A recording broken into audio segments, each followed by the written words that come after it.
Nick Gwiazdowski here, two-time world medalist in wrestling. You're watching Trize TV. Like, share, and subscribe. And turn the notifications on.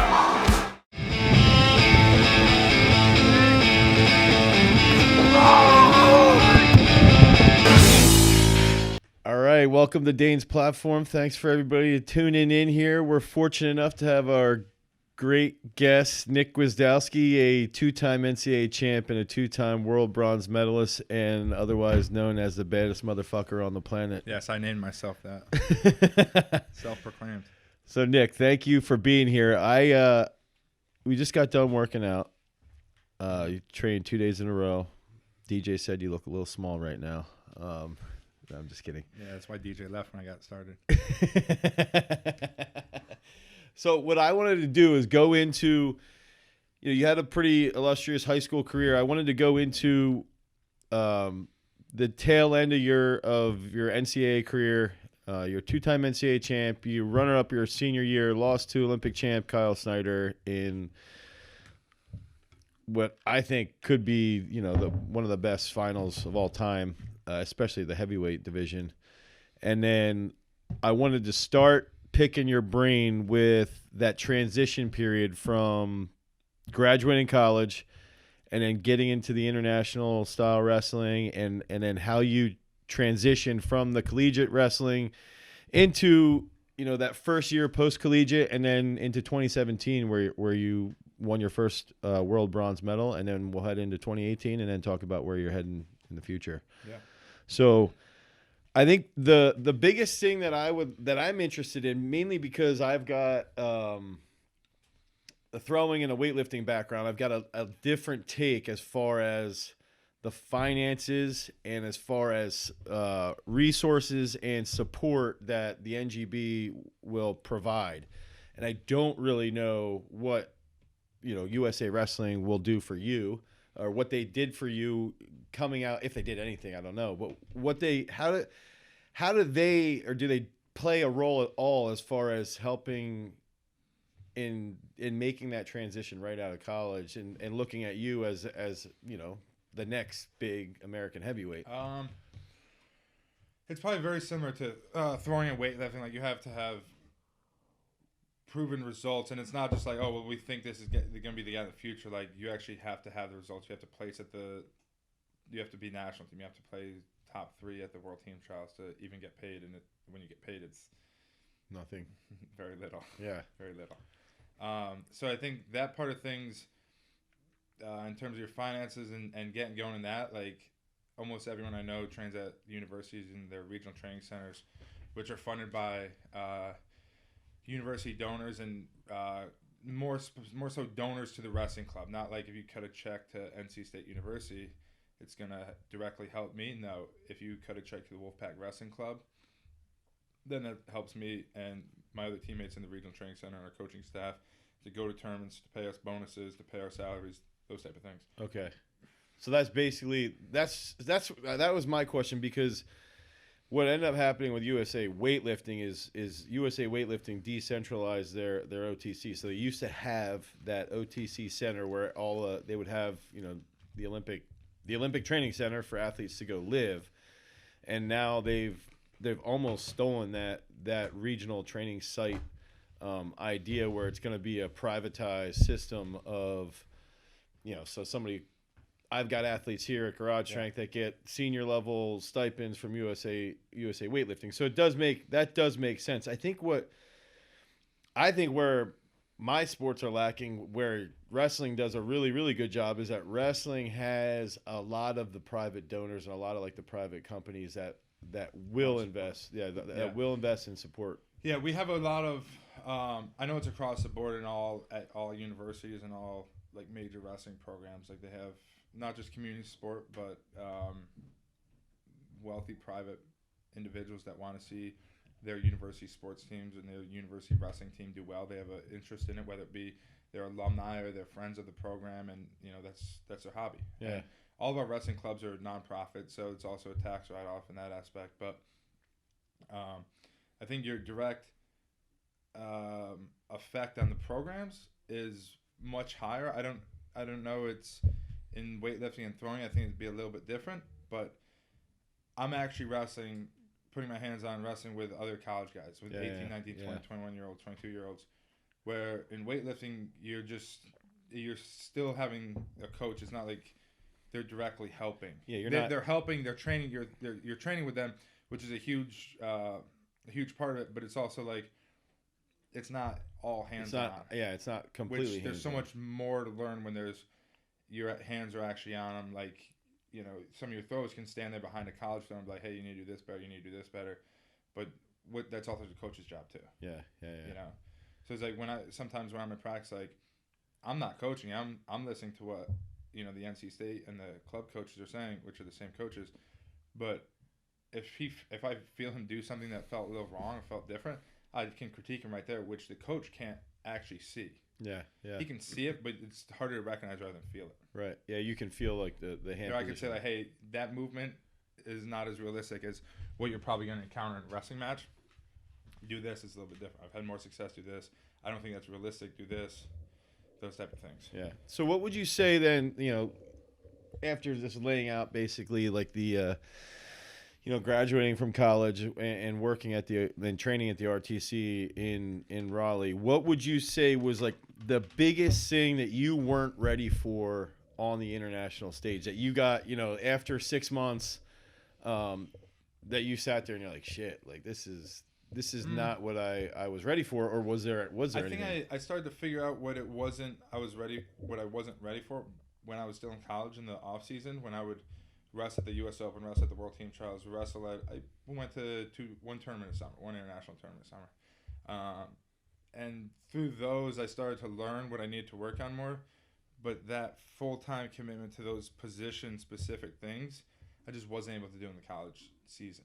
Like college season, you wrestle once a week, sometimes twice a week. You have tournaments, you got school, you got breaks. Like now, in what I do now, like that's all I do. So it's not like I have a tournament 2 months out that I'm preparing for. Right. It's not like I have multiple tournaments along the way, and I'm doing individual work with coaches. It's not like I'm in a team practice where, there's 25 other guys to worry about, and we're working on a position that I may never encounter in a match. Right. And the position I may encounter, they may never. Yeah, encounter. The 125-pounder might not encounter. Yeah, so things like that, and the training is slightly different. The rule set's slightly different, and those take time to work on. They're positions that sometimes you need to lose them in a match and you figure them out the hard way. And I've thought I've gotten over a few, but they're still there. So yeah. You keep working on them. So after 2016 ended, the Olympics happened. You didn't make the Olympics in 2016. The end of 2016, I think that's when we started working together. Yeah. Was around... I want to say it was around... Beginning of 2017. Okay, so the beginning of 2017, we started working together. So all of Nick's success is actually related directly to me. No, but so you get into 2017. How do you change that? And Tervel, he retires. So did you see that as like... Did you see him as like, I'm chasing him, or did you just sit there and say, you know what, he's going to be done after 2016, and then I'm going to step in, and you had to take out Don Bradley and Tony Nelson again? I don't know if I thought of it as like I'm chasing him or like going to be, because I knew like there's guys that want the spot too. It's not just like hand it over. So like there were things I had to get better on, and I didn't spend enough time to get better on to. At these guys that did it full time. But once it started to be a full time commitment and, in those positions and those details that I worked out in my own style that I was able to do, then it worked well. But it was never like, I focus on myself. Right. It's not like I'm spending, 6 hours a day watching film with these guys because, it just isn't me. That's one thing I do want to point out is that even in a sport where I think, in throwing and in weightlifting, it's very easy to just worry about yourself because you're really just competing against yourself. Yeah. It's always like, okay, if I can improve my PR, that's all I can really take care of. In wrestling, you're going to have a little bit more strategic movements potentially based around somebody else's weakness. But one thing that that I've learned just from being around you, because I'm the one who's more of like that wrestling fan. So I even will sit there and ask you all these questions about wrestlers, and you're just like, I don't know. I don't really care. And that's one thing that I think does separate you from and from being that world-class wrestler from other guys, is that you really just don't care. It's more about what you're doing on the mat, what you're doing off the mat, how you can improve yourself, and less about what these other guys are doing, which I'm mildly impressed by. It's difficult to do. Like, yeah. It's easier to say than do. Like, because I'll be honest, I think about those things, but and I'm like, it doesn't matter what they do because they're gonna do it. Yeah. How can I react to it? How can I stop it before it happens? How can I control them so those positions don't happen? How can I get out of them before they have the opportunity to score? Which, all those three things come back on me. Right. You know, how can I control your hands and your upper body before you attack? How can I move my feet so you can't attack them? How can I clear out of position before you can score points in it? All on me. Yeah. So you go through 2017. You didn't go to Pan Ams in 2017. I don't know how they do that with. It's usually the previous world team member, or if that guy doesn't want to go, then it goes to number 2. But at the time, I was number 4. So Bradley went. Bradley or Zach, yeah. Yeah, I think he went in 2017. And then you go into the world team trials. Did you have Ray in the finals, or was it Bradley? I won the U.S. Open to qualify. And then that puts you right into the finals. The final 2 out of 3. And then I wrestled Don Bradley in the final 2 out of 3. Okay. In Lincoln, Nebraska. Yeah, so then you qualify for world champs. So walk us through 2017 Worlds. It's your first World Championships. It's in Paris. It's in a nice city. And what I think one thing that I always wonder is, like, thinking about your match with Snyder. You're in there's 18,000 people there. It's like an MMA fight almost. There's just so much. I don't like. There's just so much energy around it. And is it that same type of energy when you go to Worlds, or is it a little bit less, or is it just a little different? It's different because there's 3 or 4 other 3 other mats out there. Not as many fans. There's probably maybe 10,000 fans, but they're not all watching one mat. Mm-hmm. In the finals, they are. Actually, in the medal matches, they are. But same, it's not like everyone's got an invested interest in it. You know, it's like if I'm wrestling India for 3rd place, like the Russian fans don't care. Yeah. You know, so it's USA has a lot of fans there. Russia has a lot of fans there. But that's kind of how it is. Like, it's not the same where you have 18,000 people in it live on ESPN and the same presentation. So how did you deal with, like, because this is one thing that I love from the weightlifting side, is especially, when I've been to senior Pan Ams with my weightlifters and going into, even going to world championships in track and field, like when I'm at world champs in track and we walk out on the track with Alex, and you see some of the best shot putters in the world, and you try not to get in awe of all that stuff and not get caught up in it, because at the end of the day, I'm coaching Alex, I was coaching Tim, and that's all they've got to worry about themselves. Mm-hmm. And that's where I want to know, like, what do you do? You're heading into Paris. You've never been to the world championships at the senior level. You've never gone and experienced that, and you see Petrashvili or Akul walking around. So like that stuff, like I'll say, when regular tournaments around the world, they're all run very similar layout. They have their staging area, they have the warm-up area, they have their staging area, they have the kid that will take your shirt and your shorts. They'll tell you when to walk out to the mat. You walk to your corner, you take your drink of water and you go on the mat. So like all those things are actually pretty consistent around the world. It's not like maybe difference in the track meet where it's like all the throwers are standing around the throwing pit, and then it's like, oh, you're up, and you go up there. Yeah. Like, it's very, very detailed. Like structured. So it's not like you're just standing on the mat saying, oh, okay, I'm up, I go. Right. Like, no, like you're in the back, and they're like, okay, you go, and you walk out. So do you think I guess so the layout on those are similar. Okay. But as for the being at the World Championships, this and that, like, I kind of I wrestled at the World Cup that year. I wrestled at our World Team Trials, and we had a really good team. So being around like those kind of guys, I knew, some of them obviously won medals before and that type of thing. But it's like, just try to look at like another tournament. And there's a lot of unknowns. Like I didn't wrestle a lot of those guys in the bracket, and the ones that I did, I think kind of most of them beat me. Right. So, or there was just unknowns. I've never wrestled before, so I just kind of went out there with the intention of just kind of wrestling hard, and I wanted to win. I want to win a medal. I want to win a gold medal, but I just have to wrestle hard and do the right things. Yeah. And that's kind of how it all went into place. So I guess that's sort of my next question is like, what do you gain from being on a team, like going to the World Team Trial or World Cup and being around somebody like Jordan Burroughs, like, and seeing how he might approach that tournament? Is that where you're just sitting there like, well, whatever Burroughs is doing, I'm going to try and do the same?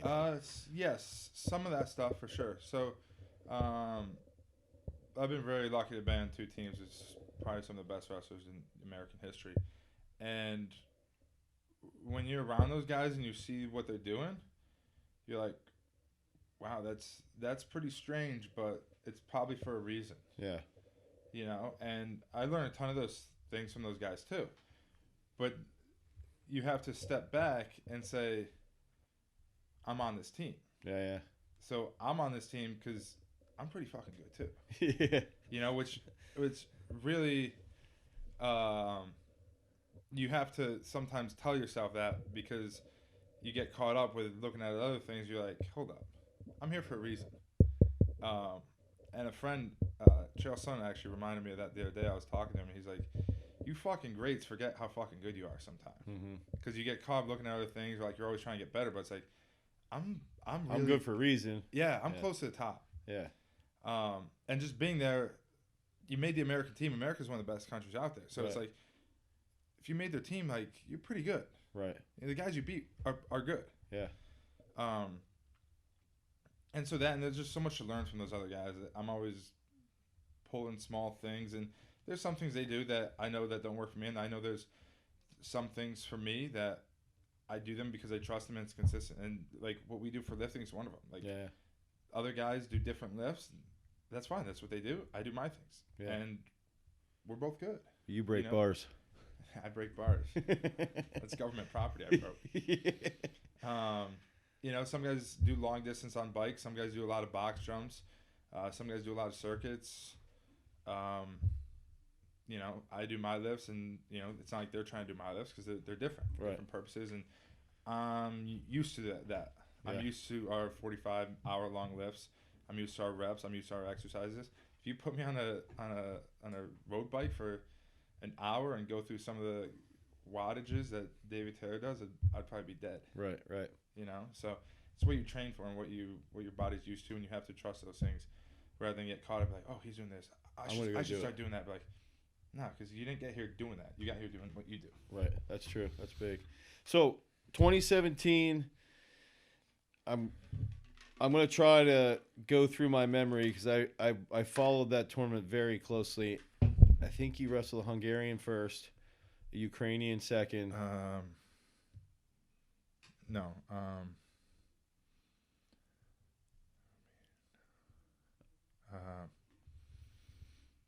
Some weird country.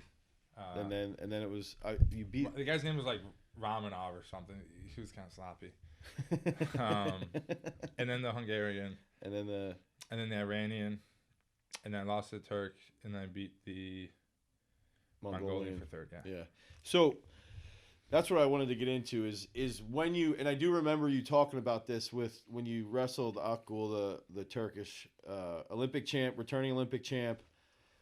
You got out on the mat, and one thing you had said to me was like, you started to worry about what other people were doing. Like you were out of your head, you were out of your space, and you let that get to you, and that result showed. And it was one thing. Like, so what was your initial takeaway? That, because to me that's almost like that first big lesson that you can take from 2017. Is like, I'm not doing that shit again. Yeah, that was probably the best guy I've wrestled to this point in terms of my career. So it's like I didn't I just didn't fight like I normally should have. Like I gave up stupid things. I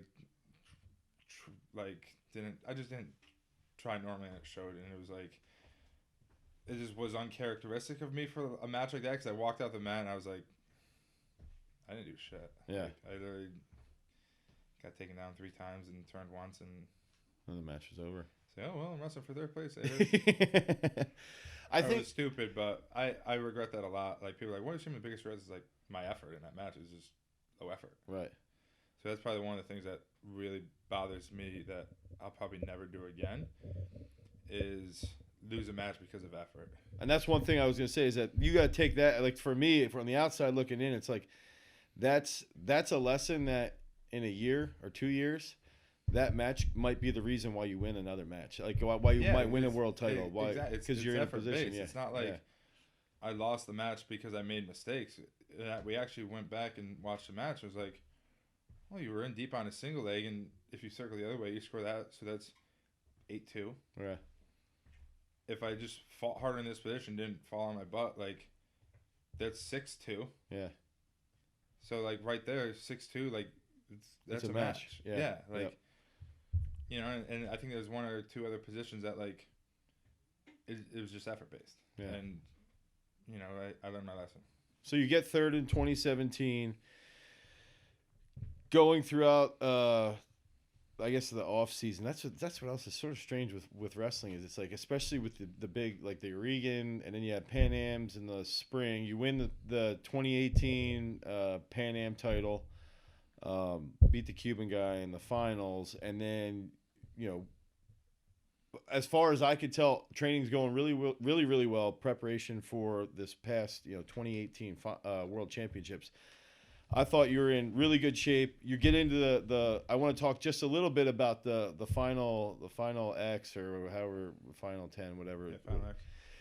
And this is where I think like one thing I'll give, especially with like Flow, they did a really good job hyping the whole thing up, the whole trials up and moving, harping on, okay, we're going to be in Lehigh. Then they were in State College. They were in Lincoln, I guess was where one of them was as well. And they hyped it up so much with you wrestling Adam Kuhn. And it was like, okay, this is going to be like one of the biggest matches of all time with the heavyweight division. And in my mind, I was like, dude, Gwiz is just going to smack this kid, which you ended up just smacking him. But I think what that showed was like, he goes and gets a silver medal in Greco-Roman World Championships, performs pretty well, and that just showed what kind of shape you were in, heading into World Championships then. I thought you were prepared really well. You basically toyed him up, which might be me talking a little too much trash. But then, you dislocate your thumb, not far out from World Champs. But I want to know, like, how did you handle that as an athlete? Then you're going into like the second biggest tournament of your life or biggest tournament of your life. You could potentially win it if all goes really well, make the finals. Push Petrashvili. What is your thought process when you screwed up with the thumb? Really frustrating because it was really painful. I never dislocated anything in my life. I dislocated my thumb, like. It looked weird. Like, I actually closed my eyes. I was, like, yelling for the trainer. So I didn't want to look at it because it was, like, I don't know, it was like that, but the joint was over here. Okay. The guy I was wrestling just landed on it and just popped out when we were at training camp. So he fixed it. Like, it wasn't burning because I've broken, like, joints before and they burned. So he's like, well, it's not burning. It just really hurts. I'm like, well, I don't think it's broken. He took an x-ray after practice. I was done practicing then, to say the least. Took an x-ray, it wasn't broken, but I could still like only move it like very little. And like this was not dark purple, but it was swollen, and I was hurt. Yeah. And we did that, and it wasn't broken, but the doctor there was like moving a little bit. I was like, oh well, that hurts. He's like, oh well, there's a ligament here. It's called skier's thumb, and when that's torn, like you usually need surgery if the ligament's not touching.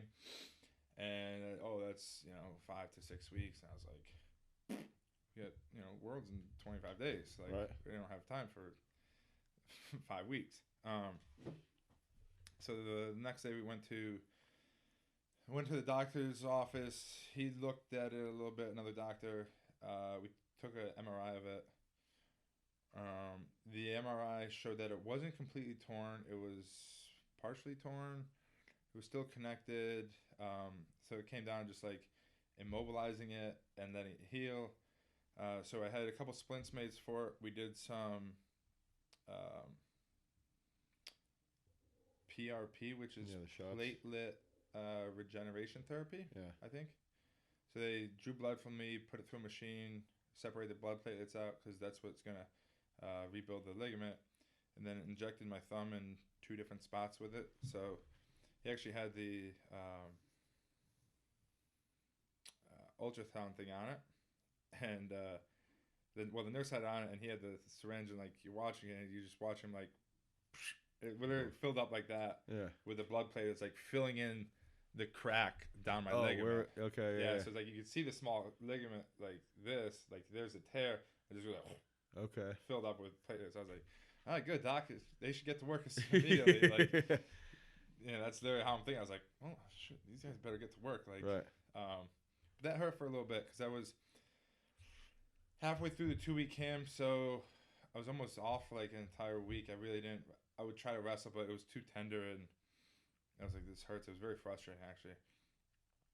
And then I went home. I had our trainer make a splint that held pretty good. And then when I went to Worlds, I used a splint that they made for me that was small and plastic, and it worked really well. Yeah.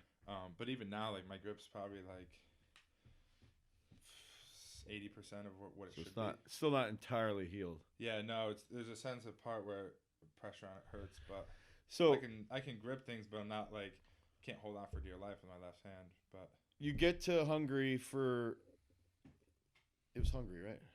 Yeah, Budapest. You get to Budapest for 2018 World Championships. You get a solid draw. You get a good draw. At least in my view, that was a positive draw. Wrestle well. You wrestle the Mongolian, and then the Chinese guy was second. Yeah. And then you lose to the Chinese dude.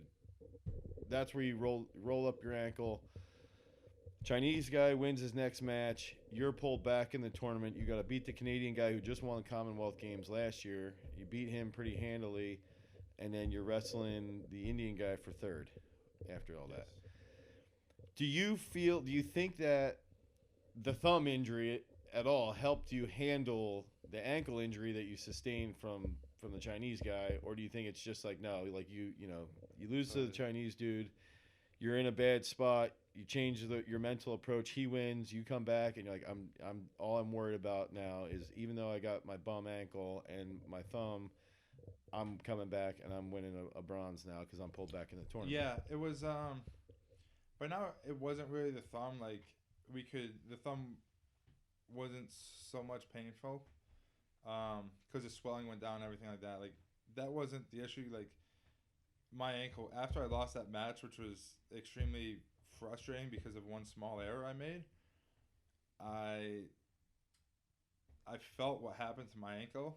And, like, as I was walking off the mat, it was, like, numb and burning. Yeah. It was a very weird sensation.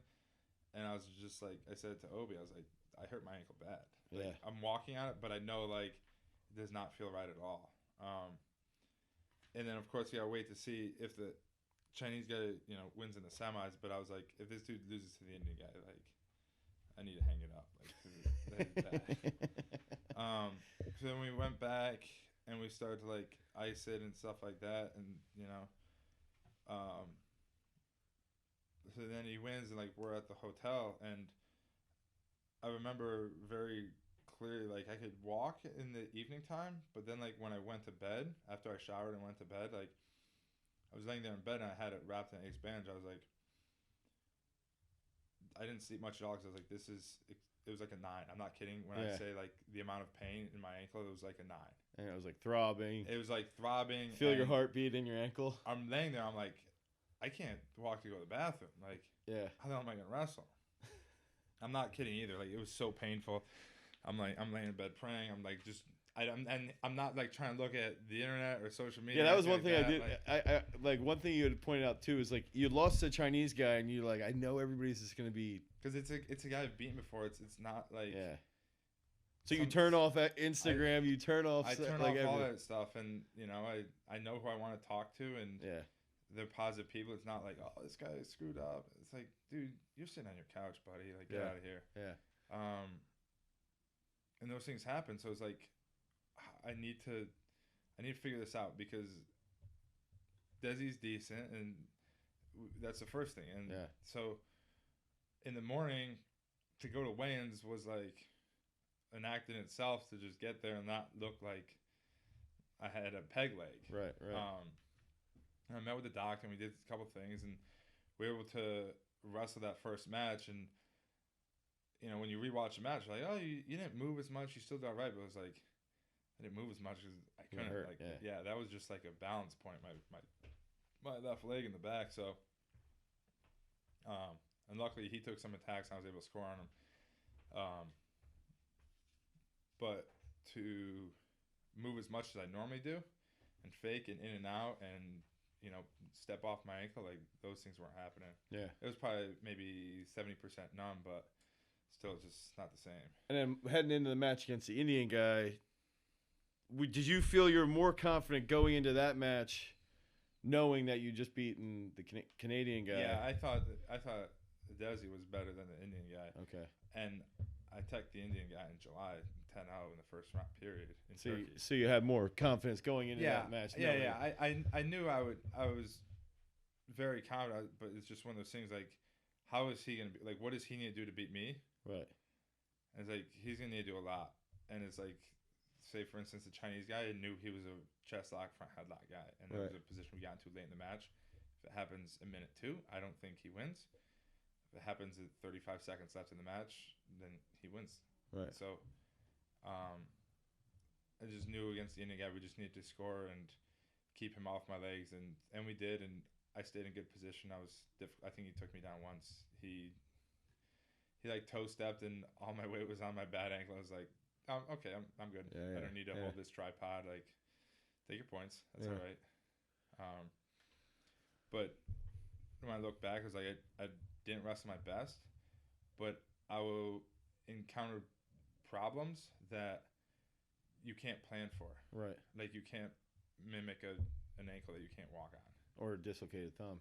Yeah, like those things are very frustrating when they happen because you're like, why didn't this happen in February? Right. Why did this happen in December? Like, why is it got to happen now? But it's almost like the last 2 world champs, you're sitting there and you go, all right, I have the lesson from the Akgul match where I just didn't wrestle as well as I should have. I let him being an Olympic champ, him being, at the time, the best in the world. It was stupid.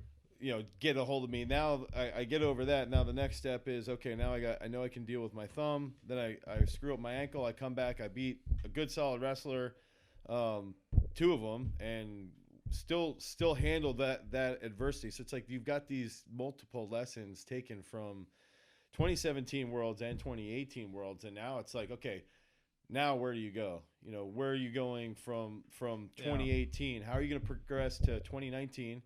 And I sit there, and one thing that I do like doing with you, and I tell people this quite a bit, is like, I think this is the 14th program where it's like program 14 to win a world title. And I think that's always, even when we started working together in the beginning, it was like, okay, I'm going to coach you, like I'm going to train you. I'm not doing any of your technical work, but all of the strength side is all going to be around you winning a world championships and you win an Olympic title. And that's where every single time that I'm making a program, I think I might have changed some of the one program was like Operation Takeout Coon, but that was like the only one where it's like, we're on our like 14th or 15th program. And, there's things that overlap, but like they're all focused on, and I think we do a good job communicating with like, hey, don't get too specific with something weird like to mimic a wrestling move, because probably 3/4 of wrestling moves is just timing and speed. Yeah. Probably more timing than anything. But I think what's cool though is that even that time, well, I mean, I know I get carried away with this shit quite a bit. You're excited about it. Yeah. I'm excited about. But what's cool is that we're constantly trying to progress the relationship and progress the training side, so much so that on a pretty regular basis, we might send each other clips. And even today, you know, working where we spend, 15, 20 minutes, like we might have been playing around with something that could get you a world title, that could get you an Olympic championship. And we do those things, but the lessons I've learned, you can't recreate them. Yeah. So, you learn these lessons and you train for 365 days, and you assume, I shouldn't say you assume, but you would think that, okay, I trained for 365 days and you still leave with a bronze medal. Yeah. So you still leave with no medal. Or, you're like, am I 365 days better? Those are things that you have to sit back and like almost pat yourself on your back and be like, I am. Because there's so many negative ways to look at things. Like if you know that you've been doing the right things and maybe they didn't show. Maybe those 48 hours in Budapest didn't show that I'm 365 days better. Because I've had this conversation. I was talking with Trize actually at the Worlds and Lauren Burroughs about this. It's like you train for 365 days, but you leave with a lesser medal. You leave with the same medal. Are you 365 days better? Right. Like what lessons did you learn those 300? None of the lessons I learned, maybe one, showed in Budapest, which is like it's weird to talk about, but it's like the opportunity to show that lesson I learned wasn't there. Yeah. So it's one of those things that there's so much, I don't want to say negative, but like you can almost look at it the same way. Like, oh, well, he's taken third 2 years in a row. Like, has he gotten any better? Yeah. Those are lessons that you can't prepare for. Per se. I think, and that goes back to the question of like learning from Burroughs, is that if you look at Burroughs' tournament and his reaction after he beats Chamizo for third, and he comes out and he's like, I never thought third place would feel this good. And it's like, you got to take that lesson, being around somebody like that who's Olympic champ, he's world champ, how many times, and he sits there and says this. He's dealing with this. It feels like you just said. It feels good. Like it felt good when I first took third. I come in the back and like guys were excited. I was just like, all right, cool. Yeah. And Coach Zach said to me, he's like, when everything cools down, you're gonna be really happy you left with something. Right. And before that, he said he was like, you're gonna be really frustrating if you just throw it in and just give up now. Right. When you look back and be like, I should have left with something, but you didn't. You're not leaving with what you wanted, but you're leaving with something. And when I look back on it now, I'm like, yeah, did the guys I beat, were they some of the best? No. But the challenges that I was faced with, 12 hours earlier, I couldn't walk. Right. 4 weeks earlier, I couldn't squeeze anything with my left hand. Yeah. Like that would hurt tremendously. So it's like I took these things I learned, but I was still able to leave with something. Yeah. So if anything, maybe my resiliency and toughness went up one. Right. Which 365 days later is an improvement. It makes Which last year, do I do that? Maybe not. But maybe I'll show in the future where that's the difference. So, yeah, that's what I'm thinking now. Is like you go 2019, 2020, and it's like you have no idea what those lessons will do heading into. You don't know when you're going to need those lessons, and who knows? I may need those lessons in 20 years. Right. Yeah, that's true. Very true. In something else in my life, and I won't know, but I would have encountered them in a wrestling match in Budapest, Hungary, and it may change my life. So those things, like, even though it's not positive now, like you have to say, like, this is just something I learned from my life that I may have to pull out later in my life, and I'll have it. Right. Yeah. Okay. So every podcast I do a red hot minute, I call it. So I ask 3 to 6 stupid questions that you have to answer. I was watching Family Feud last night. It should be good. I didn't write any down. I should have written them down, but I think I can get you. I think I can get you pretty quick here. So, I'll say 2 options, and you have to pick one of the 2. All right. Waylon Jennings or Johnny Cash? Jennings. Ooh, okay. Best of all time comparison. John Smith or Cal Sanderson? Smith won more. So is that who you're going with? Yeah. I like Kale, though. Meatloaf or cheeseburgers? Cheeseburgers. I love my mom's meatloaf, but me and my friends, we've been on a burger kick. I gotta shout out the burgers. Okay, one more. Sudulayev or Snyder, round 3? I think Snyder's gonna get it back. Okay. Just because I'm an American. I gotta think that way. He's a good dude. Yeah. All right. Thanks for being on the podcast, Gwiz. It was fun. Peace. See ya. Let me into my zone. Please don't let me into my zone. Let me into my zone. Let me into my zone. Let me into my zone. Please don't let me into. Please don't let me into my zone. I just need some time of my own. All these people trying to get a conversation. You can conversate to that tone. My God up on that throne, yeah. So I'm never alone, yeah. All these people trying to box me in. I'm Mayweather, it's on, yeah. Now they ask where I'm at. Making hits that line back. I'm MJ, I'm 2-3, man. I just need some time back. I'm zoned in like defense. My life gone, no recess, but I live my best one, so I got no regrets. So I'm gone, finally back in my home. I'm working like so much, they swear I had me a clone. Can't answer my phone now, just leave it there, that tone. Ballin', can't beat me up, cause I'm back in my zone now.